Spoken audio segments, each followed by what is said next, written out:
In this elicitation section of a team member's dashboard, the objective here is, again, kind of a status update based on questions that have been asked of the homeowner, the builder, the remodeler, the architect, the designer. Here in the name column, you put the name of who it is you're directing the question to, and then you choose the elicitation. Now, these are a select field, and I think that works better than just having a text field, so you have something to base it off of and can use these color codings. So in my opinion, these three: proposed delivery date, project status, and appliance specifications, are always kind of at the top of that list, and then selections are the next thing down. And then you might have some of these other things that you want to remind yourself to ask the client while you're either on the phone with them, while you're texting with them, while you're in a meeting with them. Always having these visible to everyone on the team, so if anyone has any interaction with them, they can ask them these questions, and then have kind of a breadcrumb trail of what's happened and when it happened. So here we see that we asked these questions on July 13th, 2024. We got the answer to 2 of the 3 questions on the 17th, but we still don't have the answer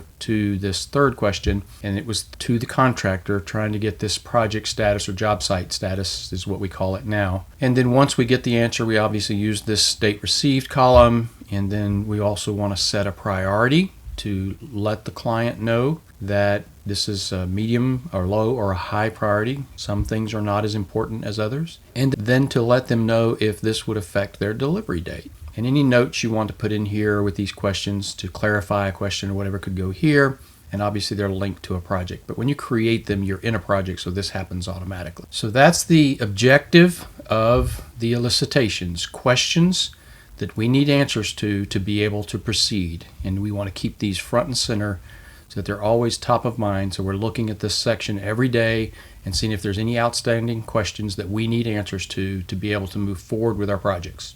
So that's it for the elicitation section.